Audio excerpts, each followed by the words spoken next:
Hello guys, this is FK, and sometimes work is not just cutting it. You come to work and you are not excited about anything. Yeah, you're not excited about anything. You spend 30 minutes on a task and it feels like you spent 3 hours.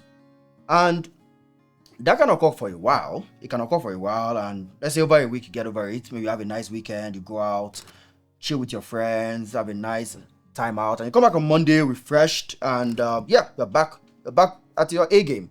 But what happens when 1 week turns to 2 weeks, 2 weeks turns to 1 month, and 1 month turns to 3 months, and you're still feeling this lack of motivation for your work? This is something you once enjoyed and loved doing.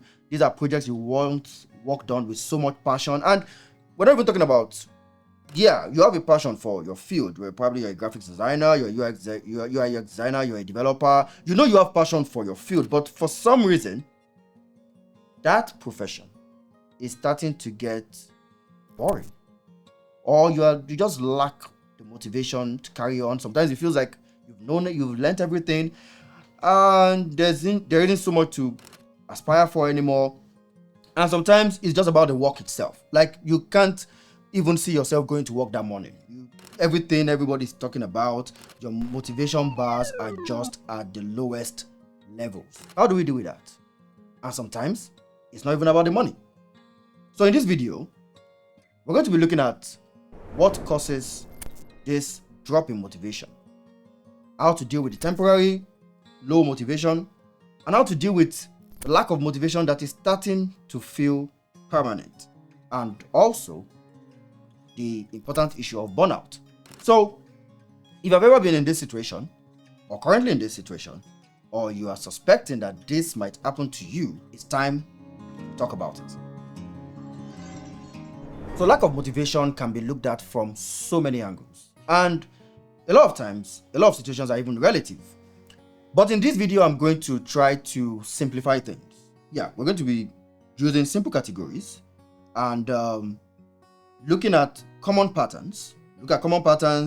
And I believe that, or I hope that at the end of this video, you're able to find yourself in one of these categories or exhibiting some of these patterns, and you'll be able to pick what feels like the right solution for you. Because you have to work. Yeah, and a lot of us are still in our prime years, so come on. You're not 60 yet, or 50 or 70, so why are you feeling so tired? Why are you feeling so uninterested in the work you have come to do? And sometimes it starts to appear as a bad look. Your performance KPIs start dropping, gets to a point, it starts affecting your performance reviews, and that is where it starts to become a big problem. So this is something that is best tackled when it's at its roots, when it's starting to show the symptoms of lack of motivation, lack of interest, and you just come to work and you just touch work, and it's as if your energy battery just drained. Like, you just touch work and your energy battery will just drain to like 40%. And by the time you spend 30 minutes on that work, you're at 10% and you feel like you want to go home already. So like I said, we're going to simplify things because this is a whole spectrum. There's a whole spectrum of what can be the causalities of losing motivation at your work and what can be done about it. So first, we're going to start with this. I believe, or rather, I'm going to categorize the two causes of you lacking motivation or interest or energy, or whatever you choose to call it, the juice to get the work done or the juice to do your work, into two parts. And that is burnout and inadequate compensation. Yeah, burnout and inadequate compensation. So we'll start with those two tangents. We'll start with those two angles: burnout and inadequate compensation.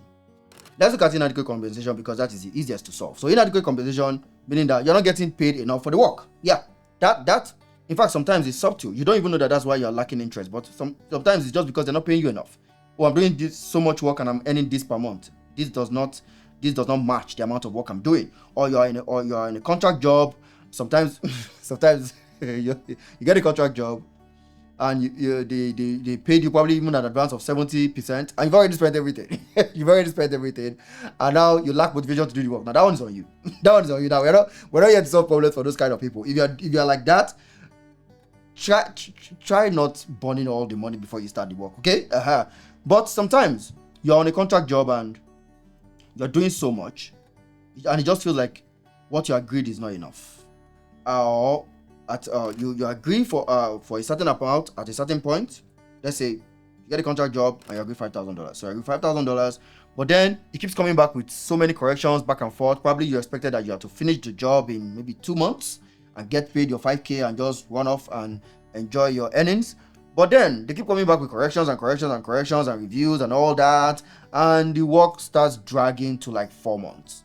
So that can also cause a lack of interest, a lack of motivation to continue to do that kind of job.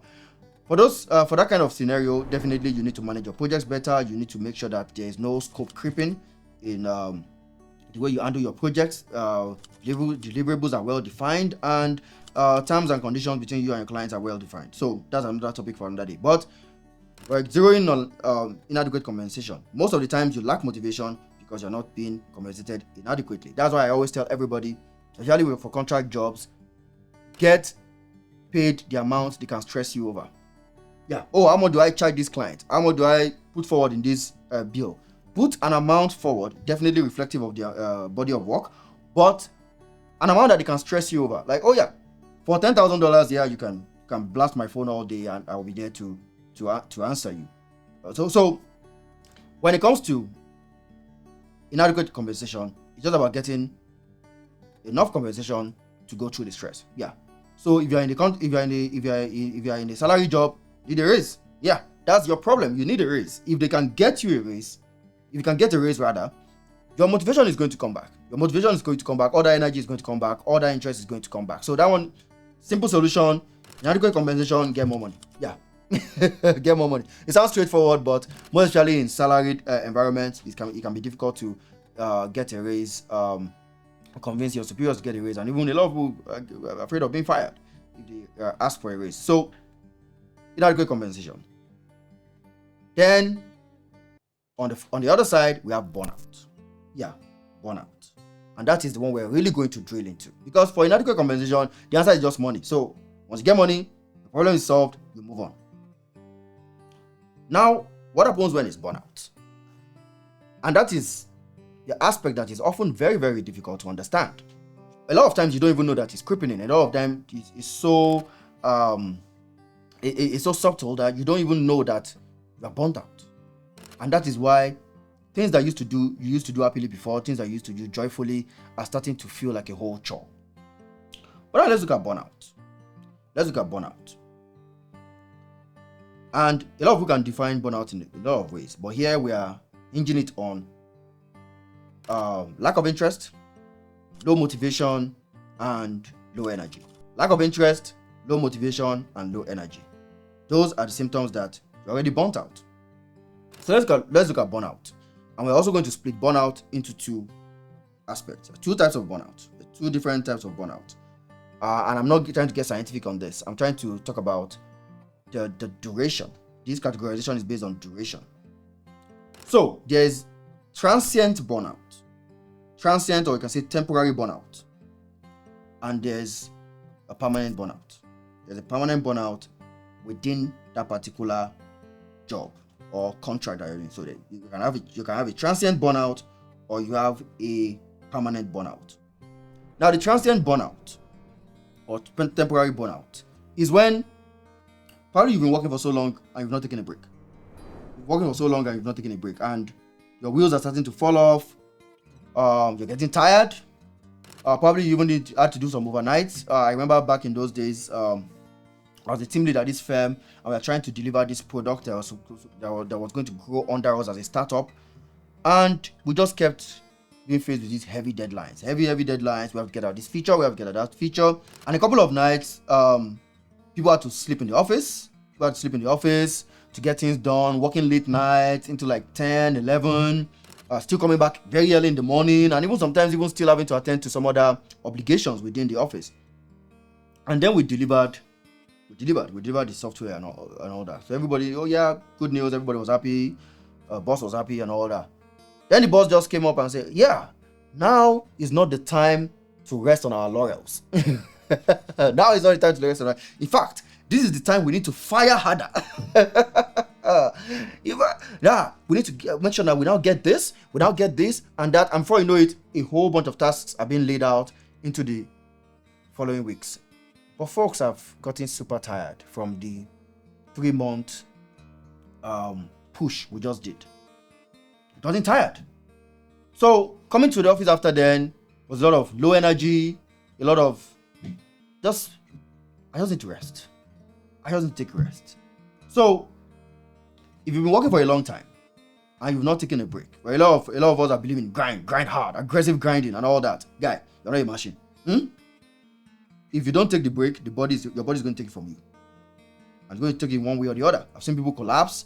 I've seen people that just shut out. Like they couldn't even produce anything anymore. So at the end of the day, they are becoming a negative effect to the team. Some people start to lash out. Some people start to show of you start to see that burnout being exhibited in the way they respond. They are no longer so patient to instructions and rules and stuff like that because they are burnt out.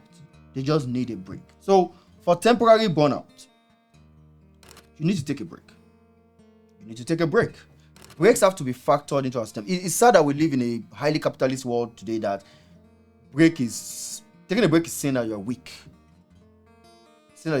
Oh yeah, breaks are for losers. Oh, those are for weak people. Stop. Oh, work-life balance is for weaklings and stuff like that. And I said it. Work-life balance, you can see from two perspectives. If you don't care about work-life balance, probably don't have a life. Because if you have a life, you care about work-life balance. So when some people say they don't care about work-life balance, you gotta check them. Probably if you have two important things, you definitely care about it too. So if someone is telling you, oh, I have these two things, but I don't care about B, then they don't have it. They don't have it. That's why they don't care about it. So for people that if you don't have a life yet, yeah, you're going to always go into favor work, and everything aside from work is just people trying to be lazy, people trying to just rest, people trying to just get paid for doing less work. But if you have a life, if you have kids, if you have responsibilities that are outside of your job that are very, very important to you, commitments that are very, very important to you, that add to the quality of your life, definitely you will know the importance of work-life balance. So when you face these temporary burnout periods, you just need to take a break. Sometimes you just need a weekend.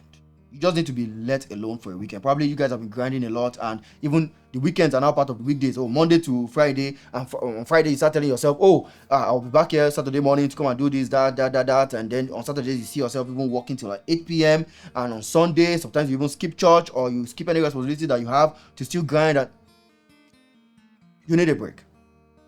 You need a break because, like I said, your body is biological and it has a clock. And there are times that all systems need to cool down so that they can re-energize, so that they can charge back up. If you don't give those times to it, it will have to take it. It will have to take it. And sadly, some have seen their lives taken by just continuing to press that accelerator, continue to accelerate until the wheels fall off. So for temporary or transient burnout, you just need a break. The break can be a weekend, it can be a week, it can be a month. And you'll be surprised at the wonders it will do when you come. I always say this when I take breaks. I always say that I want to take a break that will be so fulfilling, I will miss work.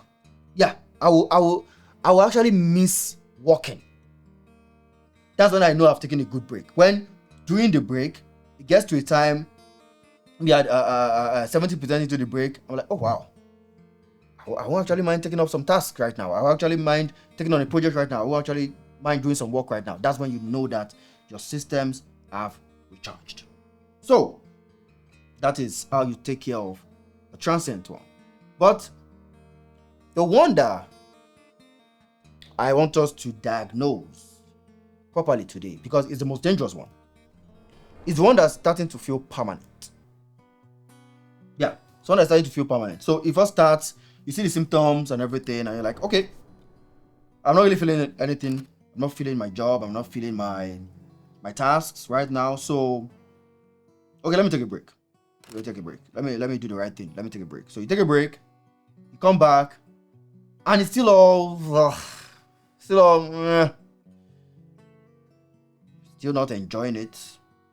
Like, you even start as the time you start beating yourself. Like, I just went on a 2 week break.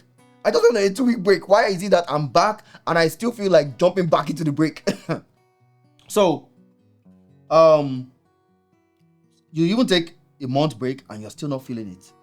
You've lacked motivation for like a month straight, and the goals of the organization, they no longer interest you.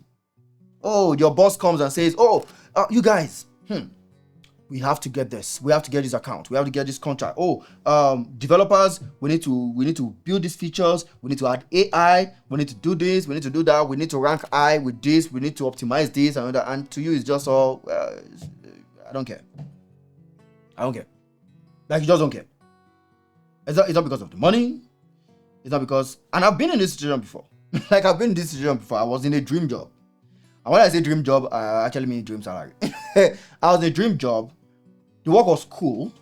I was not stressed out. Yeah, I was not overburdened. But I think it was like almost 2 years in, I just stopped feeling. Like, yeah, this is that, yeah, whatever. I didn't care anymore. And I was like, okay, yeah, maybe I need to re-strategize. Okay, even if I don't care anymore, let me get my job done. Let me get my job. These guys are paying me good money. Let me just make sure that I'm getting the job done. I'm getting paid. I need the money. I really need the money. Like I said, a big part of what made it a dream job was the salary. But I was just not feeling, and I even started getting scared. Like, this doesn't make sense. I need this money so much. This is life-changing money. Why am I not super motivated? So I did a lot of skills. Sometimes I wake up very, very early in the morning. I'll just knock out all my tasks. Like, let's say like 5 a.m. to let's say 11, 5 to 10 a.m. I just knock out all my tasks so that during the day I just report stuff. So we have meetings. I'll just, yeah, oh, this is done, that is done. I'm already done. By 10 a.m. I'm done with all the work I need to do for that day, and you can ask me anything. But even at that, the excitement I used to have before when they say, "Oh yeah, Carol, come on, do this for us. Oh, get this done, get us done." I'll just dive into it and even go above and beyond. I just stopped. I was just doing it for the money, and even doing it for the money still felt very, very stressful. Still very, very, very stressful, and it was so strange. So I put this, and this type of time you start feel that you put in small effort and you're already feeling drained. You put in just a little effort. You know that you just put in a little effort. Probably you wrote 1 page of a marketing copy. You did 1 page of you need 1 design, or you just coded 1 feature. You coded a CRUD feature, and the CRUD feature is taking the whole day. Something that before you used to knock out in like 2 hours. It's taking the whole day, and even that drained you so much. Every single keystroke was pain. It felt like as you are hitting the keys, your energy is just being drained, like you're just being drained from that keyboard. This is when it starts to get dangerous. And this is when you have to really, really ask yourself if your career is currently where you want it to be. Because it doesn't nobody wins in that situation. You don't, because you keep coming back, and it's not just it. It's not just it for you. You used to walk into that building before with so much excitement, but now it's all just brick and mortar. Those tasks used to excite you, the vision of the company and everything, but now it's just all blah. It's just all noise. Your employer will not be getting the best out of you, and you also are going to be wasting your time because you're not putting your best effort into the best things. And that is where we now need to look at, how do we fix this? How do you fix this? Before we go into the fix, I'm going to tell you one thing that I feel is the reason for having this type of permanent burnout state. No, we've treated first what causes lack of motivation. I said money. If it's money, just get more money. That's the solution. Getting more money is the solution. And if it's a transient burnout, if it's a burnout, but if it's a temporary one, get rest. And when you come back, you should actually miss work enough to get logged in. But this time, it's not going away. 6 months, you're still dealing with it. You have been getting by. You've been dodging and you don't get by. Your boss is not suspecting yet. You've just been trying to like hack stuff around. But now you're saying that this thing is not going away. And one major reason why that is most likely, one major reason for that is joy. One major reason for that is joy. You lack joy in that work. You probably had it before, but now there's no more joy. There's no more joy. And I'll give you a reason. I'll give you an example. I'll give you an example to kind of example. Or I'll give you these are how you can kind of know that that's probably what's happening. There are times where you are in a job. They're paying you good money. But you're unmotivated. You're unmotivated. But then you have this side project you're doing. You have this side project you're doing, paying you $0 or -$. But you see yourself spending a lot of time on that project. In fact, a lot of times you're in your office and you're working on the project, your boss comes to just minimize the screen. And the work they're paying you for, the work you're actually getting paid for, and we've already assumed that at this point your compensation is actually enough. So we're not talking about inadequate compensation again. The compensation is actually enough. But you're not doing that job. You're doing that side project while you're supposed to be doing that job. Then when you leave work, you get back to that side project and you just give it all in. Sometimes even into the night, you're working on it. Show that your joy has left your current work. You want something else. Your mind wants something else. It wants something else. And at that point, there has to be a change. There needs to be a change. Because the current situation is not changing. Sometimes people even get paid more and they still can't get that motivation back. So you need something to change. And when I say change, I don't just pause this video and write your resignation letter immediately. No, that's not what I'm talking about. I'm always very realistic about resigning from a job. Because the finances are very, very important. And I always advise that even before you leave any job, you need to have like 6 months of burn rate. You need to have like 6 months of burn rate. Like you have to be able to pay yourself for 6 months, the same salary for the next 6 months without doing anything, without having any job.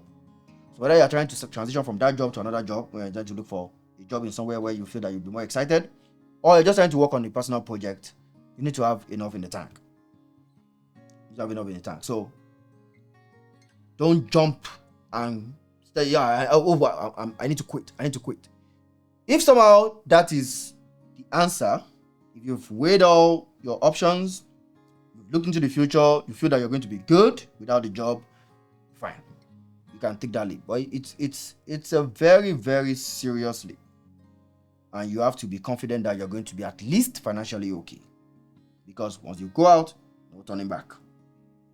We're going to look at other things that you can do to fix this lack of joy. Because it's all about joy. It's joy that is lacking. It's joy that is lacking, because when there's joy, even when you can't do your work very, very well, you will find ways to do it. You can research, you can ask for help, you're going to grind hard when you find joy in what you're doing. And you can't fake joy, at least not for long. You can't fake joy. So if that joy is no longer in the money and no longer in the work, then you have to find something to bring that joy back. And not to waste time, let us look at what can be done to fix this kind of issue. When you have this persistent burnout that is making you lack motivation and there's no longer joy for the things you do, what are the things that you can do to start a spark, to reignite a spark and give you motivation to walk back into your job and give it your best? So first is that you need to find something new to do. Yeah. There was a time I was in I was in a job, and I was in the marketing department, and it was fun. Wonderful people. Like the people were great. Yeah, they were great. But in terms of the tasks, I felt I could do more. So while I could knock out my tasks, they were not really that challenging for me. And I suggested it to my manager one day that, okay, I didn't suggest it like, oh, I wanted to leave the marketing department. No, don't do that. I didn't suggest that I wanted to leave the marketing department. I was like, you know what? I feel part of my skills aligns with what they're doing in that department too. So, is there any of their meetings I can just join weekly and just be a listener, one of their meetings? Yeah, that's what I told them. And my manager was open to it because she saw it as an opportunity for me to learn more. Anytime we get more plugged into other departments, we get to do our job better. I was the technical person in the marketing department. This was me proposing to get more channels into other more technical departments. And before you know it, I was attending meetings with the support team and the product team.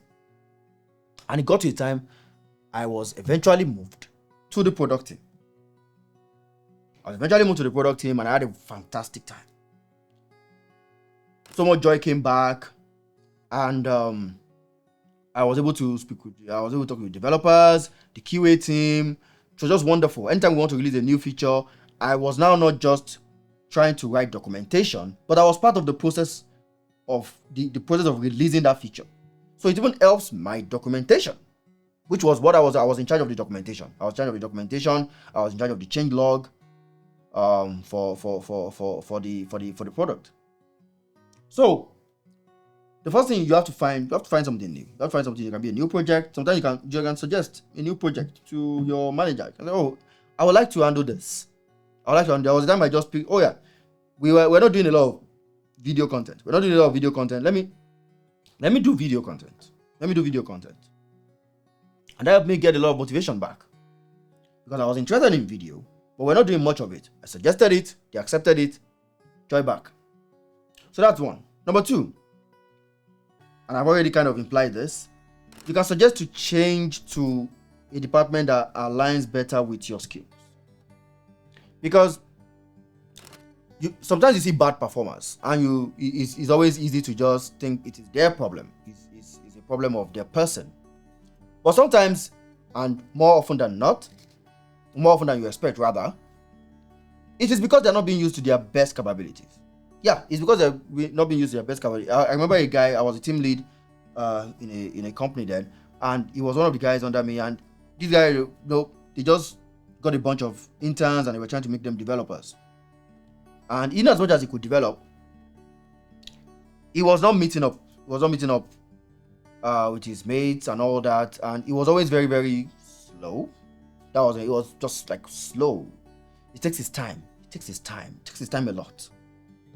So there was a lot. The boss was already like bringing a hit on the guy. Oh, this, that, I go, and I was the manager, so he had to come to me. What do we do with this guy? I want to let him go and all that.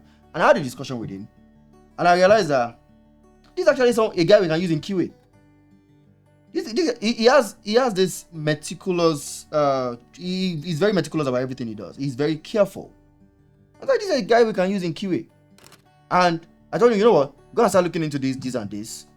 We're going to start pushing you to be our QA. So you don't get to develop your application, just test thoroughly. And before you know, this guy started developing interest. He started being very productive to the team. And by the time he eventually wanted to leave, the boss didn't want him to leave. The boss didn't want him to leave. Because he was not a core part of the team, and now today, that's what he does. He's fully into quality assurance and testing software applications. So sometimes you need to know yourself and suggest where your skills can be best used to the benefit of the company. That's another thing. Another thing is that you can start a side project. You can start a side project that you want to introduce to the company. Now, a lot of this, I'm just saying company, but don't worry, we'll still get personal. You can start a side project that you can introduce to the company. Oh yeah, I'm building this stuff. I remember there was time I started building a content. I do it in Notion, a content manager.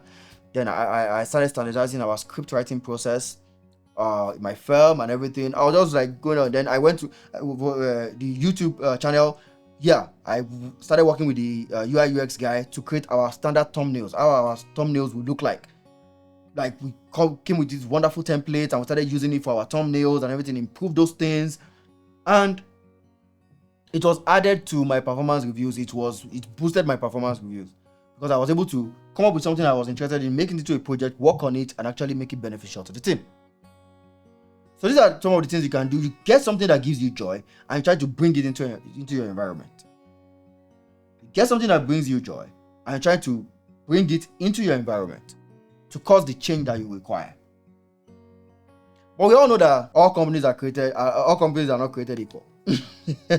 Some will accept your suggestions. Even me, it's not all my suggestions that pull through, and it's not everywhere that suggestions just pulled through for me. Or I've worked in different places, so like I said, all companies are not created equal.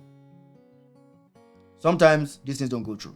Bureaucracies, so many layers of management, and sometimes just inertia on the part of the company. They don't want to move. They move slow, or they stick to what they already know and stuff like that, and that can really, really be a problem. That's why you have to start doing things for yourself.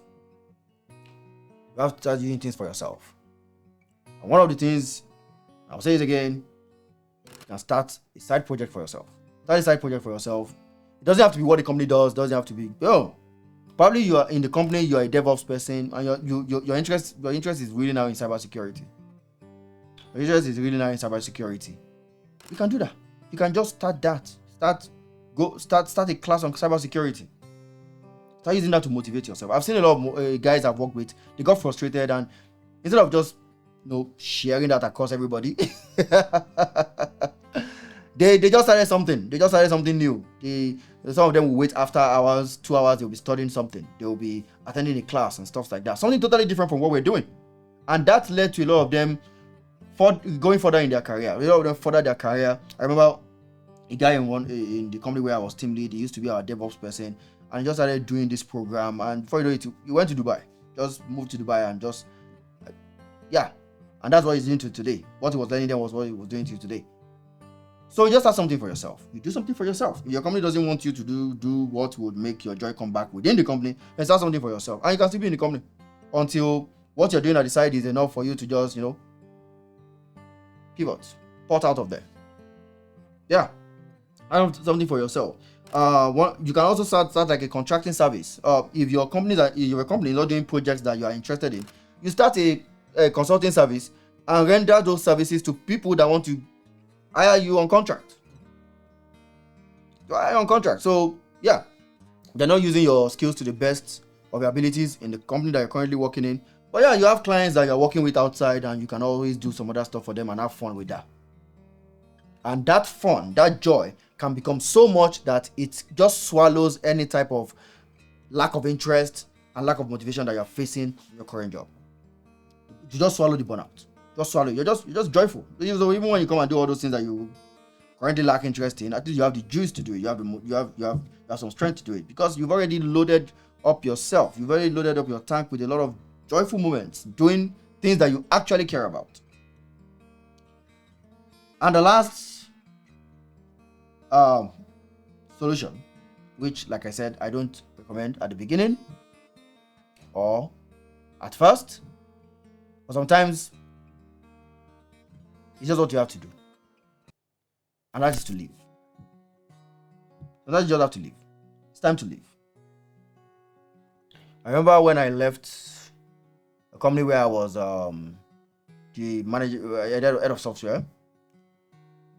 Before I left, 6 months before then, or 8 months before then, 8 months, 8 months, I'd already come to my boss and told him I wanted to leave, because I was already doing something different and I wasn't motivated with anything we were doing anymore.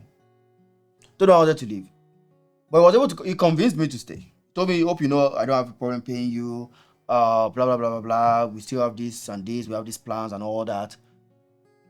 And honestly, I left. I didn't leave that time when I first came up with the talk with my boss.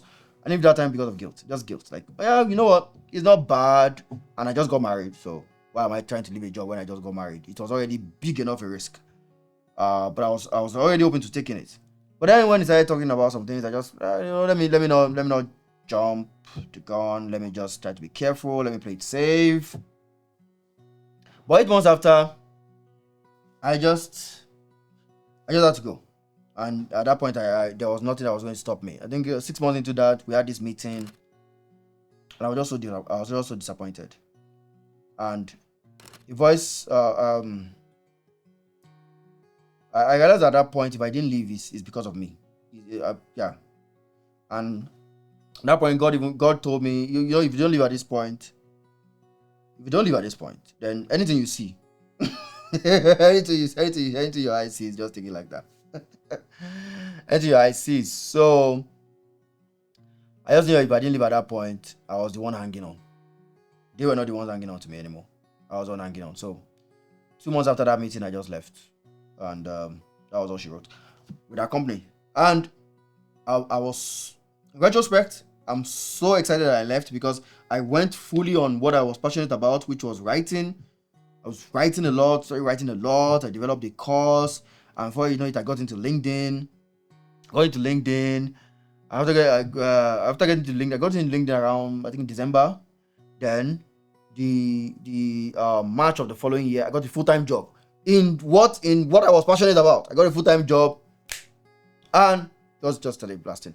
I got a full-time contract, and I think June I got a full-time job. I got one full-time contract around March. Then by June I got a full-time job, and it was just blasted, and I was just super happy. It came with a lot of challenges and stuff like that, but there were challenges I was willing to face because I was happy, because there was joy. Because when there's joy, you can always stomach the challenges and find a way to conquer them. Yeah, so that's all I have to say on this topic. If you know that you're facing any type of issue related to this right now, you can just tell us in the comment section what's currently happening to you, or ask your questions, or just drop an advice. Just drop advice. Someone might be out there that needs to hear this, or needs to hear your advice, because I'm very, very sure I didn't cover everything. Like I said, this thing is a whole spectrum, and there can be so many reasons why you currently lack motivation in your job or in the contracts that you're doing and stuff like that. So feel free to share your knowledge in the comment section. Till I see you in another video, I remain your boy Tech FK.